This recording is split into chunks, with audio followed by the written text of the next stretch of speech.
मैं खामोशी से एक समत खड़ा इधर उधर की कार्रवाइयां देख रहा था। अच्छी खासी अफरा तफरी फैल गई थी। फिर एक और हंगामा हुआ। एक मोइमर शख्स जो दुबले पतले जिस्म का मालिक था और जिसके चेहरे पर फ्रेंच कट दाढ़ी थी, दिल पर हाथ रखे एक मेज पर औंधा हो गया था। नोमान आफरीदी भागे भागे फिर रहे थे। उस शख्स का भी जायजा लिया गया। पता चला कि ये प्रोफेसर मसूद जमाली हैं और कत्ल होने वाली उसकी बीवी, वो औरत जो नीली साड़ी में मलबूस थी, इस शख्स के मुकाबले में आधी उम्र रखती थी। अच्छे मुतनासिब जिस्म की मालिक थी।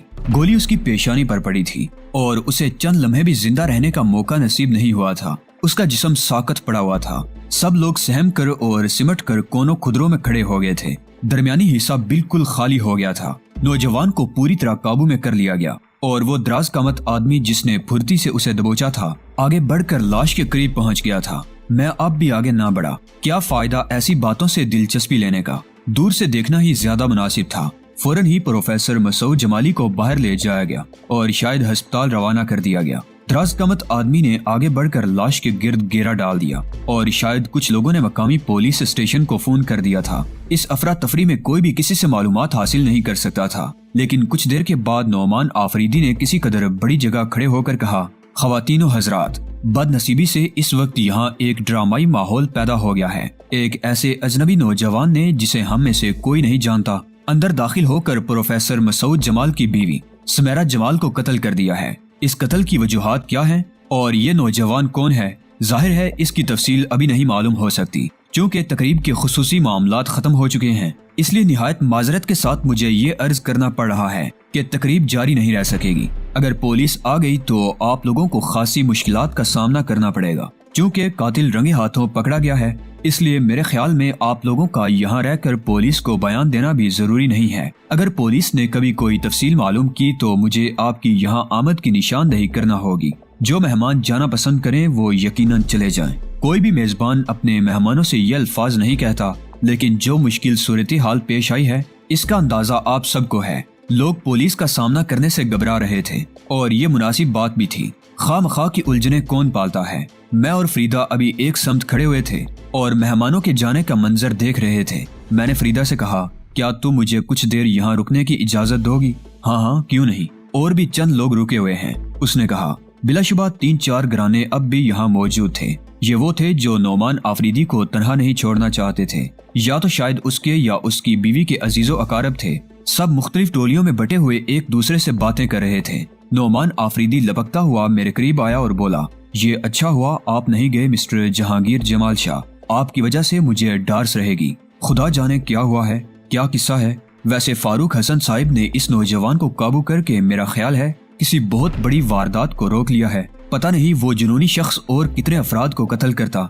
फारूक हसन साहिब कौन है? SP फारूक हसन, मेरे करीबी शनासा और दूर के रिश्तेदार भी हैं। उन्होंने फुर्ती से उस नौजवान को पकड़ लिया। अभी तक उनसे तफसीली बातचीत नहीं हो सकी है। नौजवान को बांध कर रखा गया है और फारूक हसन पुलिस की आमद का इंतजार कर रहे हैं। मैंने खुद भी देखा था कि वो दराज कामत शख्स अपने साथ मौजूद लोगों की गिरफ्त में नौजवान को लिए कमरे से बाहर निकल गया है। पुलिस के आने का इंतजार किया जा रहा था। नोमान आफरीदी ने कहा, आपकी मौजूदगी भी मेरे लिए बड़ी डार्स का बायस बन जाती है। वैसे प्रोफेसर मसूद जमाली मेरे लिए बहुत मोहतरम शख्सियत हैं। उनके साथ जो दर्दनाक वाकया यहाँ पेश आया है वो मैं कभी फरामोश नहीं कर सकूंगा। गालिबन दिल का दौरा पड़ गया है उन पर। मैं तो बड़ी उलझनों का शिकार हो गया हूँ। उन्हें अस्पताल जाकर देख भी नहीं सकता। बहरहाल फिक्रमंद होने की जरूरत नहीं है। कातिल चूंकि रंगे हाथों पकड़ा गया है, बाकी काम पुलिस का है। वो इस सिलसिले में मालूमात हासिल कर लेगी। जहाँ तक मसूद जमाली साहिब का ताल्लुक है, उन्हें फौरी तौर पर तिब्बी इमदाद मिल जाएगी।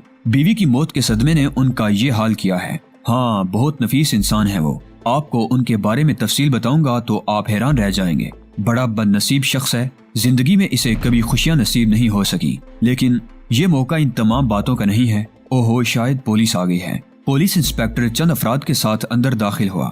नोमान आफरीदी ने उसका इस्तकबाल करते हुए उसे बताया कि लाश यहाँ मौजूद है और कातिल दूसरे कमरे में SP फारूक हसन साहिब के साथ है। इंस्पेक्टर ने फौरन ही लाश के गिर्द सिपाहियों को फैला दिया और इसके बाद दूसरे कमरे में SP फारूक हसन के पास पहुंच गया। गालिबन सुपरिटेंडेंट पुलिस का नाम ही काफी था और उसे एहसास हो गया था कि इसकी जिम्मेदारियां क्या हैं। मैंने अपने तजस्सुस को दबाने की कोशिश की थी और चूंकि मामला मेरी सतह का नहीं था, इसलिए एक लम्हे को सोचा था कि यहाँ से निकल जाऊं लेकिन सिर्फ नोमान आफरीदी की वजह से कुछ देर रुकना पड़ा। नोमान आफरीदी ने अपनी बीवी से कहा, अगर आप मिसेज जहांगीर जमाल शाह को संभाले रखें तो मैं इनके साथ दूसरे कमरे में फारूक हसन के पास पहुंच जाऊं। मेरा ख्याल है इनकी यहाँ मौजूदगी काफी कारआमद साबित होगी। बेगम आफरीदी ने इस बात की इजाजत दी, लेकिन जब हम दूसरे कमरे तक पहुंचे तो बाहर मौजूद पुलिस वालों ने हमें रोक लिया। एसपी साहिब का हुक्म है कि किसी को भी अंदर न आने दिया जाए। नोमान आफरीदी ने कहना चाहा, मैंने उसे रोक कर कहा, नहीं, मेरा ख्याल है पुलिस को अपनी कार्रवाइयां कर लेने दीजिए नोमान साहिब,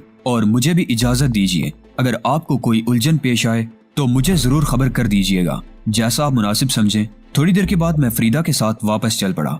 फरीदा अब सहमी सहमी नजर आ रही थी। उसने आहिस्ता से कहा, कैसे कैसे लोग होते हैं इस दुनिया में। हंसती खेलती जिंदगियों को खत्म कर देना इनके बाएं हाथ का खेल होता है। क्या खुदा की दी हुई जिंदगी को किसी से छीन लेना कोई ऐसी बात हो सकती है जिसे खुदा कभी माफ कर दे? हरगिज नहीं।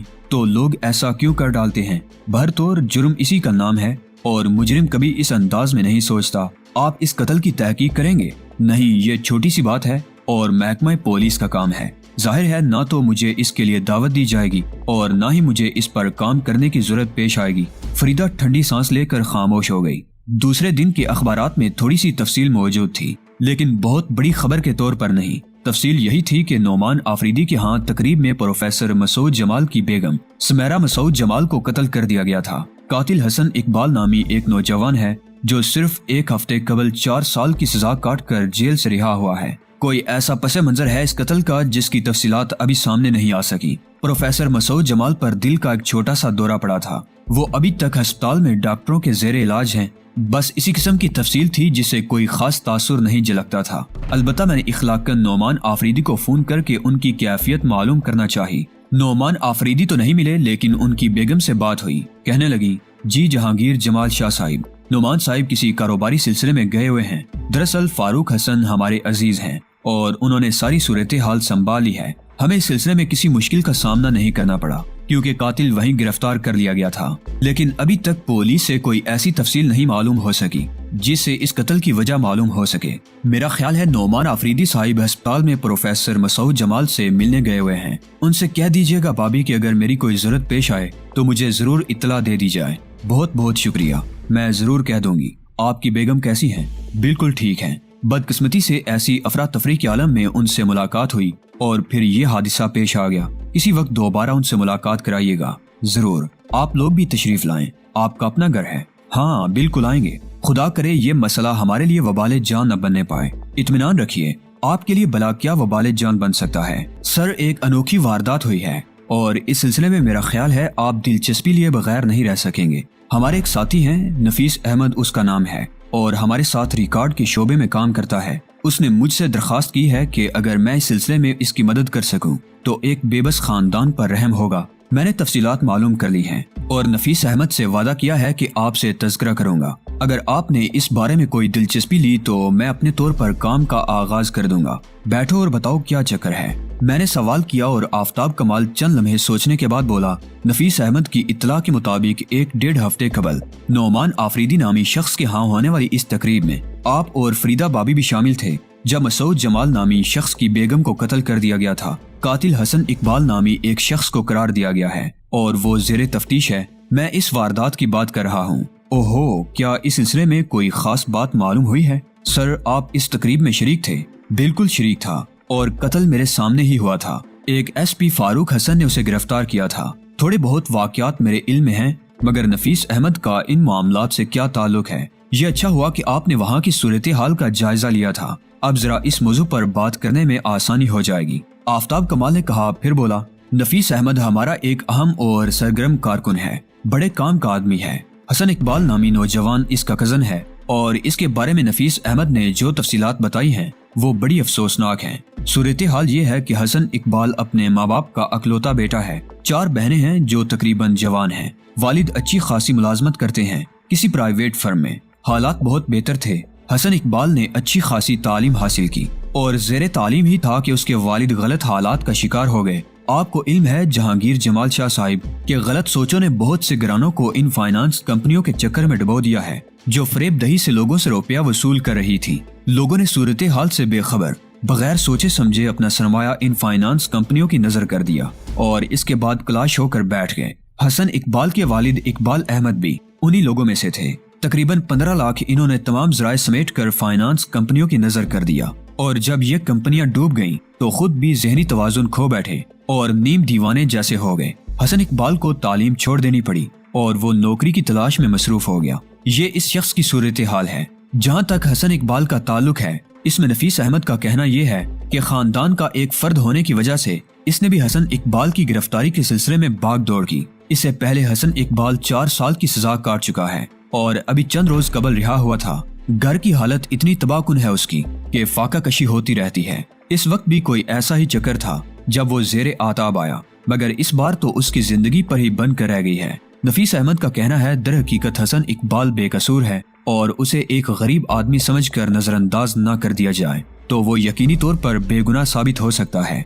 लेकिन उसकी गुर्बत आड़े आएगी। भला एक बड़े आदमी के घर में कत्ल हुआ और कातिल की हैसियत से उसे रंगे हाथों गिरफ्तार किया गया तो फिर किसे जरूरत पड़ी है कि उसके बारे में तफ्तीश करे। मुकदमा कायम होगा और उसे मौत की सजा दे दी जाएगी। लेकिन सर नफीस अहमद कसम खाकर कहता है कि अगर उसे इस बात का यकीन न होता कि हसन इकबाल बेगुनाह है तो वो कभी इस सिलसिले में टांग न अड़ाता। मगर आफ्ताब कमाल सूरत हाल तो वाकई मेरी निगाहों के सामने की है। प्रोफेसर मसूद जमाल की बीवी को गोली मारकर कत्ल किया गया और फारूक हसन नामी एसपी ने उसे वहीं दबोच लिया। उसके पास पिस्तौल मौजूद था और जाहिर है मजीद तफ्तीश ने यह साबित कर दिया होगा कि गोली उसी पिस्तौल से चलाई गई। फिर इसमें बेगुनाही की क्या गुंजाइश रह जाती है। फिर भी चीफ, अगर हम इस बारे में कोई कार्रवाई कर लें तो क्या हर्ज है, कम से कम अपने एक कारकुन ही की वजह से। और अगर सचमुच ऐसी ही सूरत हाल निकल आए तो मैं समझता हूँ कि बहुत बड़ा कारनामा होगा। वैसे चीफ, एक बात बताइए, क्या एसपी फारूक साहिब ने खुद उसे गोली चलाते हुए देखा है? मैंने इस सिलसिले में पूरी दिलचस्पी ही नहीं ली, इसलिए तफसीलात भी नहीं मालूम की। आपने अपने तौर पर कोई अंदाजा कायम किया? बिल्कुल नहीं। क्या उसका चेहरा देखा था आपने? किसका? कातिल का। कब? उस दिन जब उसे गिरफ्तार किया गया था। हाँ चीफ, आपकी निगाहों से ये बात पोशीदा नहीं रह सकती कि क्या वो एक कातिल का चेहरा था। उसे इतने गौर से नहीं देखा मैंने। बहुत से लोगों ने उसे पकड़ लिया था, मैं दूर ही दूर रहा था। तुम जानते हो, बिला वजह ऐसे मामलात में टांग अड़ाने की जरूरत महसूस नहीं करता। सर, अब तो आपको ये टांग अड़ानी ही पड़ेगी, मेरे लिए भी और नफीस अहमद के लिए भी। करना क्या है मुझे चीफ? बस तहकीकात करनी है, जरा गहरी नजरों से, और अगर वो सचमुच कातिल साबित हो तो जाहिर है हम इस सिलसिले में क्या कर सकते हैं। मैंने चंद लम्हात आफ्ताब कमाल का चेहरा देखा, इसमें कोई शक नहीं कि फुर्सत थी और बहुत ज्यादा खुश भी नहीं था। इस फुर्सत में काम करने की कुछ आदत ही पड़ गई थी। बेशक फरीदा का साथ बहुत दिलकश होता था, लेकिन थोड़ी सी दूरी के बाद कुर्बत मिले तो दिलकशी बरकरार रहती है। मसरूफियात भी होनी चाहिए। नफीस अहमद ने कहा था। आफ्ताब कमाल सिफारिश कर रहा था। मालूमात कर लेने में कोई हर्ज नहीं था। अगर वाकई कोई पुरस्कार वाकया निकल आता है और इस नौजवान लड़के की जान बच सकती है तो मेरे लिए इससे ज्यादा खुशी की और क्या बात हो सकती थी। चुनाचे मैंने आफ्ताब कमाल से कहा, ठीक है आफ्ताब कमाल, क्या नफीस अहमद ये बात कहता है कि हसन इकबाल इस जुर्म से इनकार कर रहा है? कुछ ऐसी ही बात है चीफ। नफीस अहमद उसे मिल नहीं सका है, लेकिन हसन इकबाल की वालिदा ने उससे बात की है। वालिद तो बेचारे एक तरह से ज़हनी तौर पर माजूर ही हो चुके हैं, लेकिन इसकी वालिदा का कहना है कि हसन इकबाल बेगुनाह है और उसे किसी झूठे इल्जाम में फांसा गया है। फांसने वाले कौन हो सकते हैं? मैंने सवाल किया। वो खातून उसकी निशानदही नहीं कर सकी। ठीक है, तो फिर हम इस सिलसिले में काम करते हैं। चीफ, मेरी जरूरत नहीं, तुम अपने ये मामलात संभाले रखो और उन लोगों को तरबियत देते रहो जो हमारी नई टीम के कारकुन हैं। ओके चीफ, जैसा आप पसंद करें, आफ्ताब कमाल ने कहा। वो शाम देर तक इस बारे में सोचता रहा था। फरीदा साथ बैठी हुई थी, बाकी लोग अपने अपने कामों में मसरूफ थे। फरीदा कहने लगी, खैरियत? किसी गहरी सोच में डूबे हुए हैं? हाँ फरीदा, उसी दिन का दिलचस्प वाकया एक बार फिर ताज़ा हो गया है। किस दिन का? जिस दिन हम नौमान आफरीदी के यहाँ शरीक थे। वहाँ दिलचस्प वाकयात हुए थे। एक बेचारी नौजवान औरत की जिंदगी चली गई। हम इन वाकयात को दिलचस्प कहते हैं। दिलचस्प बात यह है फरीदा कि वो शख्स अपने आप को मुजरिम नहीं कहता। कौन कातिल अपने आप को मुजरिम कहता है? कौन मुजरिम अपने आप को मुजरिम समझता है? अगर कोई जुर्म करने से पहले ये सोच ले कि वो ये जुर्म करने के बाद मुजरिम कहलाएगा तो भला वो जुर्म करेगा। बड़ी अच्छी बात कही है तुमने। बाज़ औक़ात जुर्म सोचे समझे मंसूबे के तहत होता है और बाज़ औक़ात कोई जुनूनी किसी हादिसे से मुतासिर होकर इस किस्म का जुर्म कर बैठता है। फरीदा, क्या ख्याल है तुम भी कभी कभी ऐसे मामलात में दिलचस्पी ले लिया करो? तो क्या हर्ज है? फरीदा के होठों पर मुस्कुराहट फैली हुई थी। उसने आहिस्ता से कहा, आपने मेरी सतह का अंदाजा गलत लगा लिया है जहांगीर जमाल शाह साहिब। तुम्हारी सतह? हाँ, आपको अंदाजा है कि मैं एक देहाती लड़की हूँ, देहाती माहौल में परवरिश पाई और मेरी जहनी पहुँच इतनी नहीं है कि मैं कोई बड़ा काम कर सकूँ। आपने अपनी जिंदगी में शामिल कर लिया है तो कम से कम मुझे ये फख्र कर लेने दीजिए कि मैं एक बहुत बड़े इंसान की जिंदगी में शामिल हूँ। ये इम्तिहान क्यों लेते हैं मेरा? नहीं, बात तुमने अपनी सतह की कही फरीदा। जो औरत मेरी पूरी जिंदगी में शामिल है उसकी सतह मामूली नहीं हो सकती। कभी मैं तुम्हें अपनी जिंदगी के तमाम तर वाकयात बताऊंगा। अगर खुलूसे दिल से अपने दिल को खोलकर तुम्हारे सामने रख दिया तो बददिली का शिकार न हो जाओ। जमाल शाह, ऐसी बातें करेंगे आप? क्या हुआ? मैंने सवाल किया। आप मुझसे वो तमाम बातें ना कहलवाएं जो मसनूई महसूस हों। आप नहीं समझते कि मेरे दिल में आपका क्या मकाम है। अच्छा भाई, हम बहुत जल्द जज्बाती हो जाते हैं। मोहतरमा फरीदा, मैंने चूंकि आपको अपनी जिंदगी का बेशतर हिस्सा सौंप दिया है, इसलिए अब जरूरी हो गया है कि मैं इस बाकी के हिस्से को इस्तेमाल भी करता रहूं। देखे ना, अगर बदन का आधा हिस्सा मुअत्तल रहे और आधा हिस्सा मसरूफ रहे तो ये तो अच्छी बात नहीं। आफ्ताब कमाल को तो जानती हैं आप? हाँ, क्यों नहीं। उसकी मंगेतर है रिजवाना। रिजवाना को भी जानती हूँ। आफ्ताब कमाल ने उसे बाकायदा अपने साथ शामिल कर लिया है और रिजवाना जराइम के खिलाफ कमर बांध कर खड़ी हो गई है। आफ्ताब कमाल उसकी तरबियत कर रहा है और इसलिए अभी उससे शादी नहीं कर रहा कि उसकी तरबियत मुकम्मल हो जाए और दोनों मिलकर काम करें। जब आफ्ताब कमाल ये सोच सकता है और रिजवाना उसके साथ साथ अमल कर सकती है तो मोहतरमा फरीदा छोटे मोटे मामलात की तरफ क्यों तवज्जो नहीं दे सकती? फरीदा हंसने लगी, फिर बोली, दिलचस्प बात है, लेकिन सर अगर आप ये समझते हैं कि मैं आपके किसी काम आ सकती हूँ तो आप हुक्म दिया करें मुझे, मैं क्या एतराज कर सकती हूँ? Good, very good.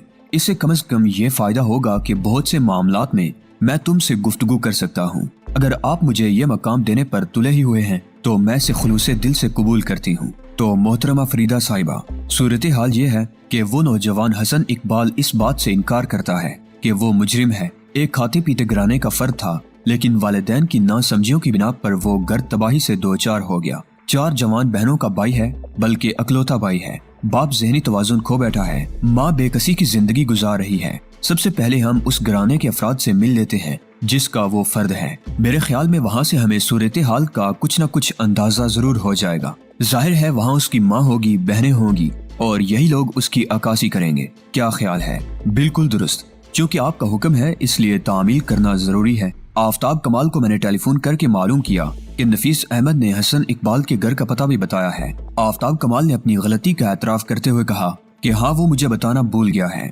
इसका मतलब है चीफ, आप पूरी तरह इसकी तरफ मुतवज्जे हो गए हैं। कमाल करते हो यार, खुद ही तो ये जिम्मेदारी मेरे स्पुर्द की थी। अब पूरी तरह और आधी तरह क्या मानी रखते हैं? जाहिर है ये काम करना है तो फिर करना ही है। चीफ, सवाब का काम है, आप मिल लीजिए उन लोगों से। हम लोग पता मालूम करते हुए एक बहुत मामूली से इलाके में पहुंच गए। यहाँ पुरानी बिल्डिंगें बनी हुई थी और इन बिल्डिंगों पर फ्लैट एक दूसरे पर लदे हुए थे। जो पता हमें बताया गया था उस पते पर पहुंचने के बाद मैंने फ्लैट का दरवाजा खटखटाया। बेल लगी हुई थी मगर टूट गई थी। एक दुबली पतली लड़की ने दरवाजा खोलकर वेरान आंखों से हमें देखा। नकुश खूबसूरत थे लेकिन चेहरा बेबसी और गुर्बत का शिकार था। लिबास भी निहायत मामूली सा था। मुझे और फरीदा को देखकर उसके चेहरे पर झिझक के आसार पैदा हो गए। इकबाल अहमद साहिब यही रहते हैं? आपकी वालिदा घर पर मौजूद हैं? जी हाँ हैं, उनसे मिलना चाहता हूँ। आपका क्या नाम बता दूँ? जहांगीर, मैंने कहा। कुछ देर के बाद एक खातून दरवाजे पर आ गई। मेरे साथ फरीदा को देखा तो चेहरे पर किसी कदर सुकून के आसार नजर आए। पीछे हटकर बोली, अंदर आ जाइए, आओ बेटी अंदर आओ। चेहरे से शरीफ खातून मालूम होती थी। मैं और फरीदा अंदर दाखिल हो गए। उन्होंने एक तख्त की जानिब इशारा करते हुए कहा। मैं और फरीदा उस तख्त पर जा बैठे। वो कुछ हैरान सी नजर आ रही थी। मैंने बैठते हुए कहा, माँ जी, मुझे आपसे कुछ बात करनी है। बेटे, मैं आपको पहचानी नहीं। यूँ समझ लीजिए हमारा ताल्लुक महकमा खुफिया से है। आपके बेटे हसन इकबाल के बारे में कुछ मालूमात हासिल करने आए हैं। मुइमर औरत के चेहरे पर मुसरत के नकूश फैल गए। उन्होंने गम आलूद लहजे में कहा, हसन इकबाल, यूँ लगता है बेटे जैसे अब वो हमारी तकदीर में नहीं रहा। तकदीर न जाने क्या क्या छीन लेती है। बस हम इसके लिए कुछ करने से कासिर हैं। हमारे पास कोई जरिया नहीं है। ज्यादा से ज्यादा ये होगा कि उसकी याद में मर जाएंगे। जब तबाही इस घर का मुकद्दर है और हमारे रास्ते बंद हैं, तो सब्र से बैठकर इंतजार करने के अलावा और क्या चारा कार हो सकता है। ऐसी बेबसी, ऐसी हसरत थी इन अल्फाज में कि मैं तड़प कर रह गया। फरीदा की तो आंखें नम हो गई थी।